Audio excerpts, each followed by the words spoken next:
Hey everybody, TacticAngel here, back on the PlayStation 5 to take a look at another premium ship in World of Warships Legends. This time it will be the Tier 8 French premium battleship, Republique. For this review we'll start functionally with analysis, discuss commanders, run down the stats with you, and then finish off with some gameplay. If you do want to skip around at all though, please look at the time codes down in the description. There's no real historical basis for the ship. There might be a design somewhere, but if there is, it definitely didn't make it far enough into any book that I have access to. Even so, it would be hard to envision the circumstances where this design would have been built. France did not have a dockyard where this thing could be built. Even if they had considered a 431mm gun, never really got off the ground. They definitely didn't have the money to build it, and though not completely bereft of enemies, use of battleships like the Richelieu in what was then called French Indochina was very limited. As far as the Republique in World of Warships Legends, it's hard to tell given how new Tier 8 is to the game and the place French battleships usually take up in that game, but it is safe to say that if all you ever wanted in life was essentially the number of guns of a Gascon, but something with the overmatched potential of Champagne, you'd end up with something like this ship. Then you get to throw in a little extra Jean Bartien AA and a few extra bits of overmatch for good measure, and that comes out to be something like the Republique. The principal strengths of the ship are basically found in its guns. The Republique can overmatch 30mm of armor, making it capable of punching everything a 16-inch battleship can do, plus 1mm of armor for free. That does make a bit of a difference, but more on that later. It also means that you have relatively high damage shells, which also is a plus. The ship also comes with excellent AA characteristics and some good protection as well, including a layered armor scheme that is going to help you deny your enemies of citadels, and fantastic 55% torpedo reduction.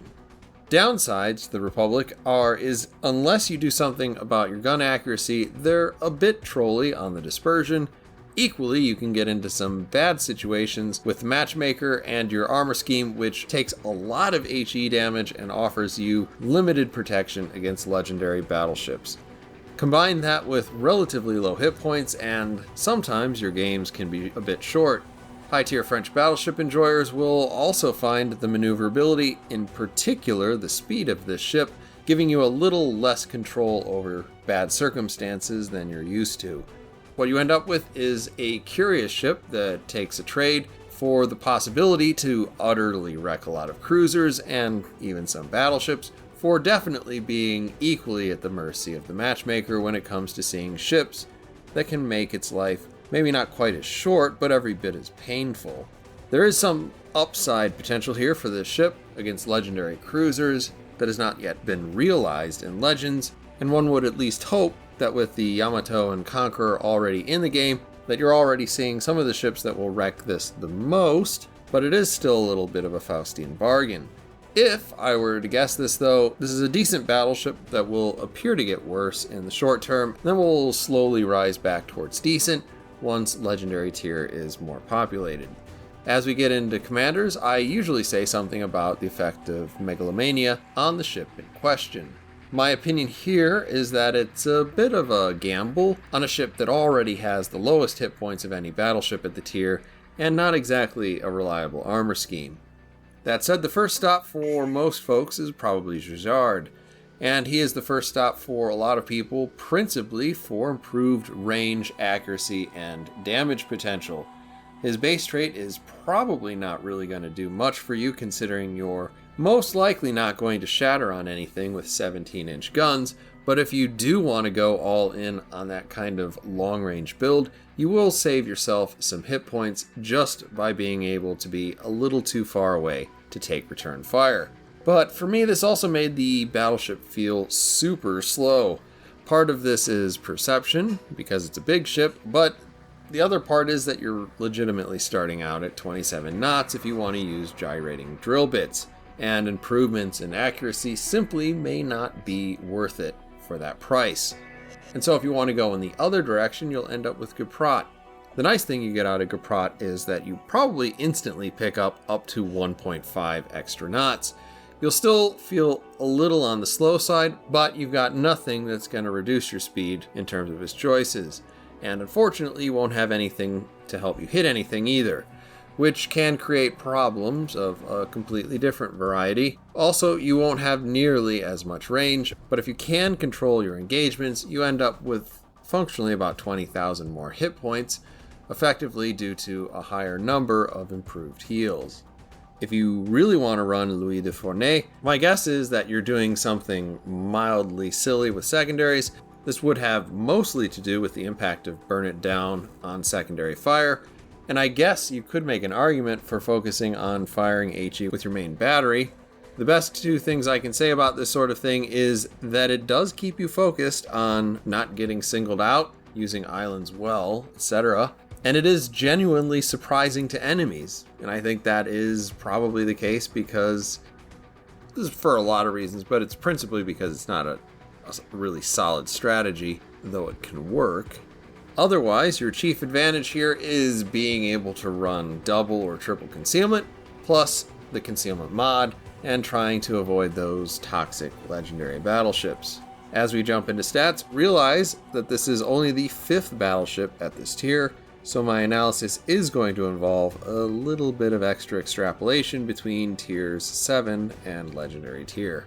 On paper, the survivability of Republique looks a little questionable. Currently, she's got the least HP of any tier 8 battleship. I doubt she'll stay in that last place position indefinitely, but she'll probably remain on the low side of HP. As with most French ships, her protection is both a lot better than that and a lot worse. First, for those wondering where this 6mm comes in, it's the top of these 2 raised gun platforms on either side of the ship.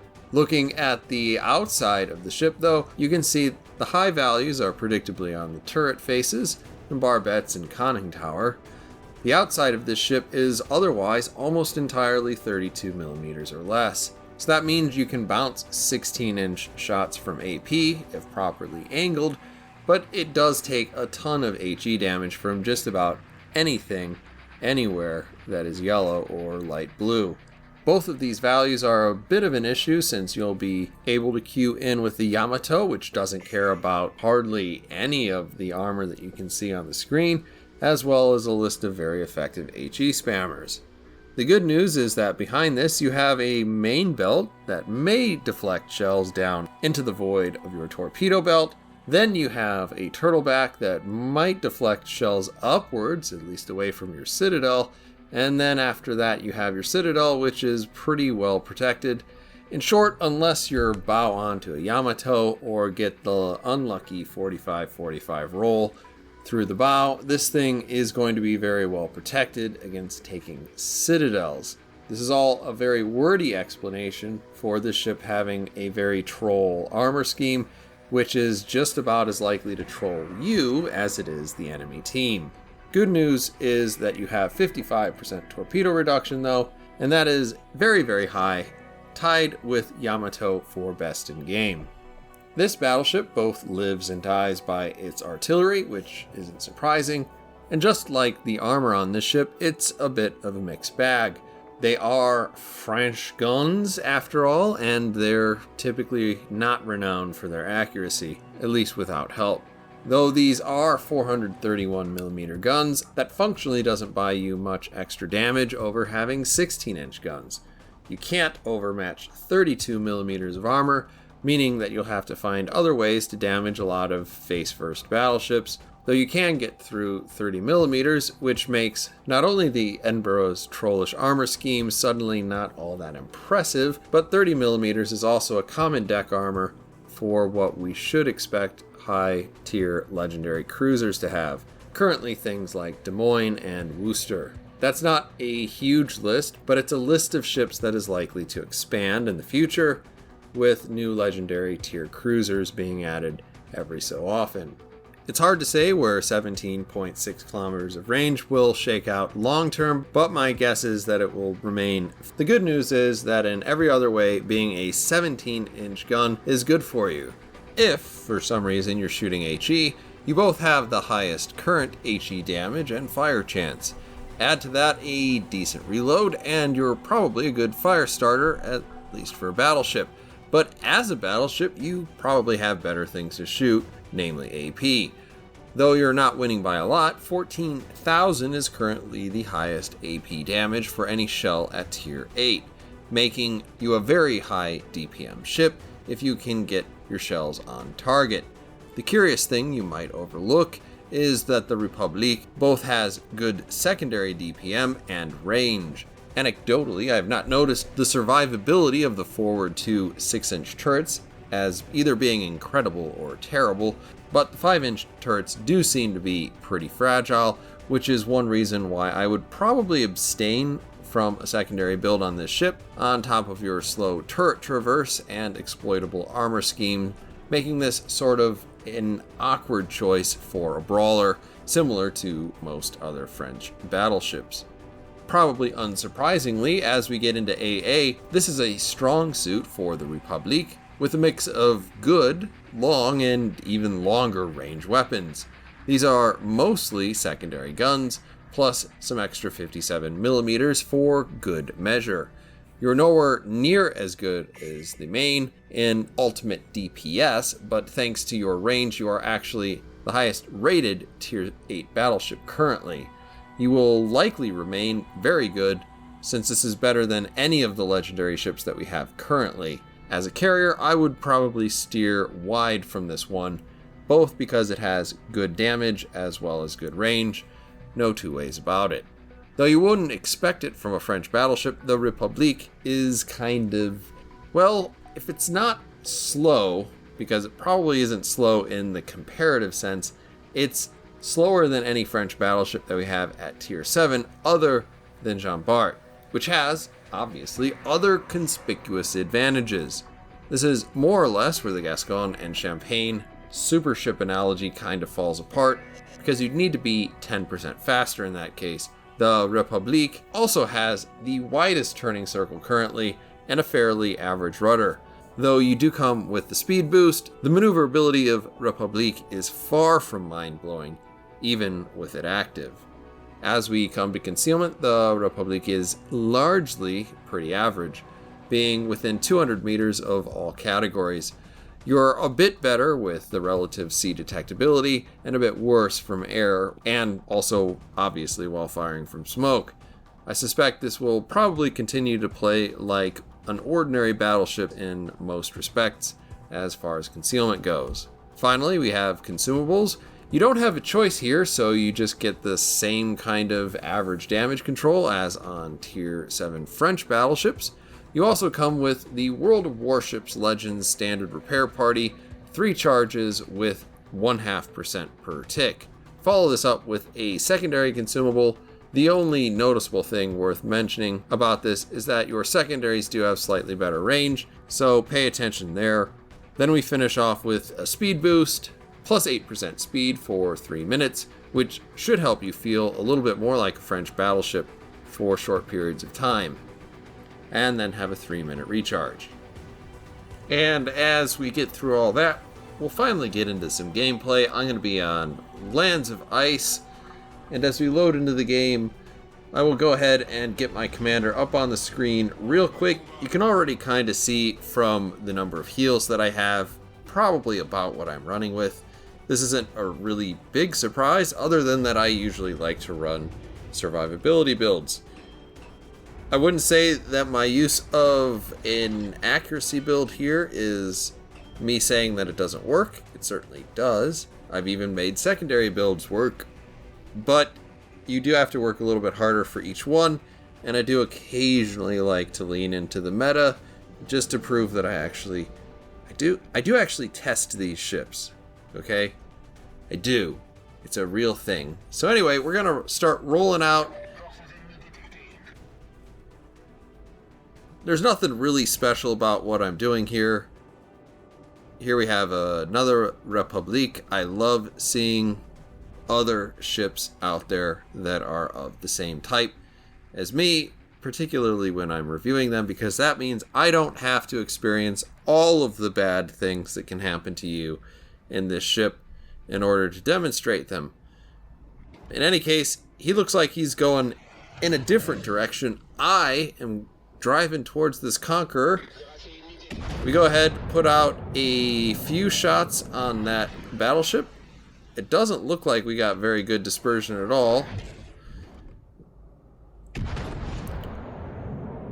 You can see that we have caught him exactly at the wrong spot. This is probably exactly why there is an island here, and naturally one of my teammates is a little bit worried that I might be a crazy person, which is also normal because we all wonder about our teammates from time to time. We do manage to make that turn without taking a huge amount of damage. That is due mostly to the fact that nobody shot us with AP. And we continue behind this island. You can tell that turning this ship is a little cumbersome. I'm not exactly turning as hard as I possibly can, but it still does feel very much like a brick. The Conqueror had just a little bit above 50% hit points, so as we drop some plates on him, we do a pretty good amount of damage. End up with the first strike and a devastating strike on top of that.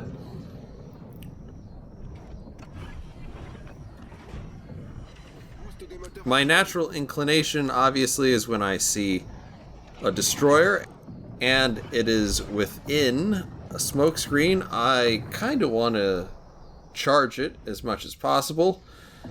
Also, activating my speed boost does mean that I'm a little bit faster than I normally am, and that helps a little bit when it comes to actually dodging torpedoes. It helps your overall maneuverability if you're moving just a little bit faster, or at least at a different speed than when he shot those torpedoes.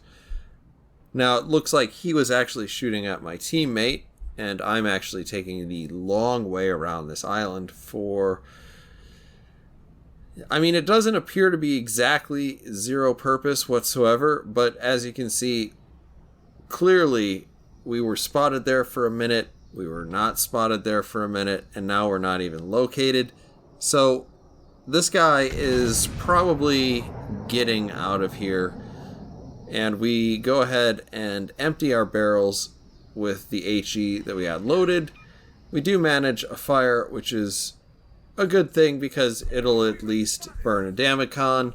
If we're unlucky, and if we're lucky, he'll let it burn for a little while, which is what we see here. A little bit of extra damage. It doesn't hurt anybody except for the guy who's on fire.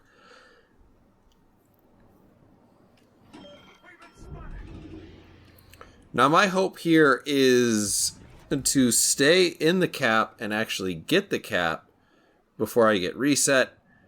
You can see, obviously, we've picked up our spot again, and we've been shot a couple of times. We take a surprising 9,000 damage there from the Richelieu's salvo.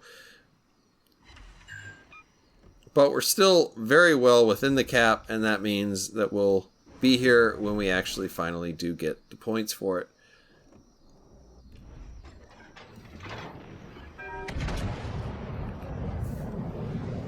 Straight out of the barrel, that grouping looks pretty good. Unfortunately, you can see as it got all the way out there, not so good. And this is not exactly ignoring the fact that accuracy is a thing that exists and is a thing that you probably want at least a little bit of. So this is why I kind of say this ship can be a little troll when it comes to overall accuracy. We can put a lot of shells out there and not come away with a whole lot of anything. Switching back to AP, we'll see if we can't make these work a little bit better. Obviously, we have a Republique. He's out there at a distance. I will say, as I shoot him, I don't expect a Citadel. What I'm really going for is just decent damage. 7,200, not exactly great, not exactly terrible. It's kind of right there in the middle. As far as a broadside, if you're showing this much real estate to an enemy and you're getting off with just 7,000, you should feel pretty good. And again, as we see a little bit better salvo there, you're still not seeing citadels landing, and that's pretty much what Republique gets on the best of days. You could go a little bit harder into an actual accuracy build. You'll just have to take a second inspiration that does a little bit more to actually let you hit things. I think this is pretty workable, pretty average, pretty doable. And if you're not seeing incredible results here, it's because there's a certain amount of give in your aim that is always not going to work out for you in a French battleship.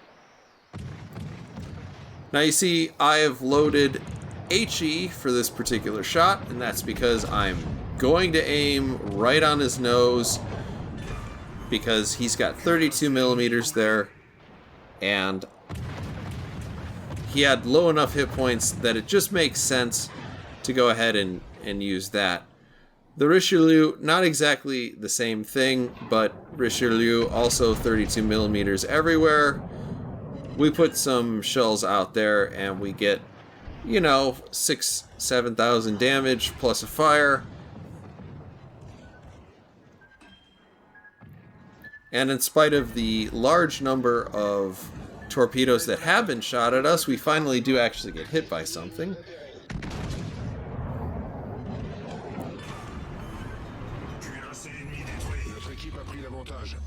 We go ahead and use our damage control once we realize that we haven't been hit by that second set of torpedoes. And again, we're a little bit of the mind that we should charge down this smoke screen. I maintain that this would be significantly more doable if I didn't have a slower speed, thanks to my commander choices, and also if this ship weren't just slow to begin with. It's a little bit sad, because as a person who does like to run down enemy destroyers in battleships when he can, this ship doesn't really let you do it. You can make a strong argument that it's not a good idea. I understand that. But to each their own. There we finally see the Z-23 pop out. We're going to put some shells out there just about the same time he dies, so yeah, whatever. Good game, everyone. And for the most part, this game is obviously pretty close to actually being over, because most of the enemy team is dead, among other things. And then also we are, kind of far away from being able to actually affect the way that this battle goes.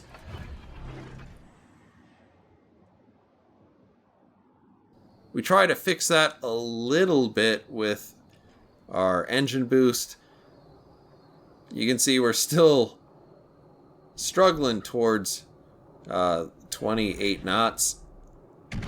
We're gonna be able to get over 30. We unload our HE, get a few hits.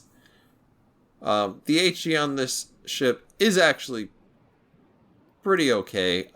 I'm not going to say that it's something that you should be excited about, because you probably should be shooting this, which is your AP. Looking out there, we get a couple of good hits, a couple of extra hits, managed to get over the high caliber mark, but that's just about it. That could have been really, really, really dirty, but it wasn't. Put another set of shells out there, and just about the time that they might be landing, it looks like the main got taken out. Now it's just the Bismarck. And I guess we'll just mosey into my closing thoughts on this particular ship. I think it's okay, and even if it's a Gascon and Champagne super ship, the fact that it's got the equal division of turrets fore and aft will always kind of make this thing boring compared to the French ships that we actually really like, and most likely less interesting than Alsace even, assuming that that's coming in, assuming it's going to be a tier 8. I don't actually know that. In short, she can be every bit as good as both of those ships combined and still kind of meh overall. She probably benefits considerably from not having much competition against which to judge her too, so I'm aware of that. What you get in this ship is something like a normal battleship experience with the guarantee of being shot by Conquerors and Yamatos for a long time to come. And that's never going to be fun. Actually, that does point out one of the best things about this ship, and that is eventually I won't have to fight either of those ships in my Jean Bart. But then again, Musashi. Anyway, High Alpha is always going to remain fun as long as you get the right salvos. Equally, matchmaking is going to make or break your survivability as much as anything that you do. So, Republique, it's okay. It'll probably get a bit better over time as legendary cruisers are added, but it will probably get a little worse thanks to legendary battleships. Those are my thoughts. Let me know what yours are down in the comments, and as always, I hope to see you on the next one.